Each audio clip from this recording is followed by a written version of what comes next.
Lauren Wolfer joins us from the Palm Springs Cultural Center with several great events. We just had Tyson Knight on talking about the masterpiece mashup that he did and the closing ceremonies, the reception taking place 5 o'clock on Friday.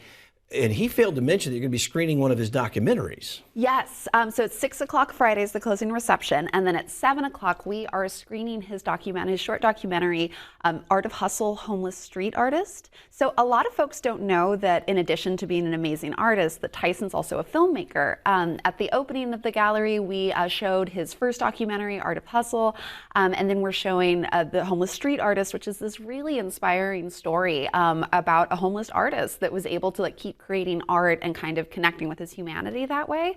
Tyson really does a beautiful job telling the story. He's an inspirational character. I really enjoy having him on the program, and I encourage you to go check out the masterpiece mashup. His pop art, but he was talking to us about it. He brought in masterworks from lots of different periods and then put his own Tyson touch on them. So that is the 5th, which is Friday tomorrow. And then you've got a busy weekend because you have another closing, and this is going to bring a tear to some folks' eyes, but the sing-along series draws to a close with Mamma Mia 2. That's right. Mamma Mia 2. So it's your last chance to come to the sing-along series. Patrick, please. Come sing ABBA with us. It's so much fun. My wife lets me out. We'll come and sing. Right. But the nice thing is you have the Palm Springs Game and Chorus as part of this. It's a fundraiser for them and for you, but they're planted throughout the theater, so they help everybody. They elevate the singing. Exactly. I mean, that's part of what makes it so much fun is that people are definitely singing. I mean, no one wants to hear me sing, but if you're drowned out in a whole audience, it's just such a blast. And you put the words up on the screen, so you don't have to worry about knowing the lyrics. And this is a fun movie. You broke attendance records with Mamma Mia, so we sure did. Likely to do it again here as a big finale.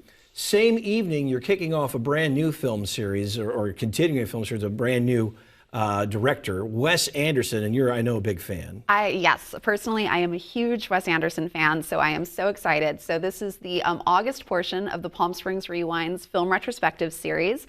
It is actually sponsored by your good friend, Paul of Paul Bar. I love Paul Bar, and I love Paul himself. They're on vacation this month, which means you'll have to go in and thank them next month when they reopen. But go to Paul Bar and sit at the bar and tell them thanks for the film series, the Wes Anderson stuff. Starting with Rushmore. Yes. And we were discussing how big a movie that is for Bill Murray because it really redefined his career. Yes. So Bill Murray was kind of in a career limbo at the time. He ended up making Rushmore with Wes Anderson. He's absolutely fantastic in it, I mean, naturally, and became sort of then this indie movie darling.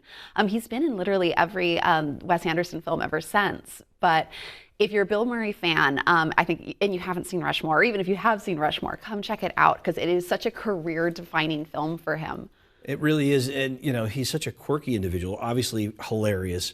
But this, and I think it is in large part what Wes does with it, how those two have such a chemistry, brings out an entirely different kind of performance out of Bill Murray. I couldn't agree more. And of course, we are so proud of our cinematic presentation. Movie lovers say we're the best this side of LA. So come check it out, biggest screen in the Valley. Lots going on. Friday, the wrap-up of Tyson Knight's masterpiece mashup, and then you've got the sing-along and Wes Anderson film series kicking off. psculturalcenter.org for all of the information. And a number of these are free events, so it's pretty easy. Yes, yes, absolutely. The Tyson Knight event is free to the public. So there you go. A very low threshold to get in and enjoy. Lauren, always a pleasure. We love what you guys are doing for the community. Thank you so much, Patrick.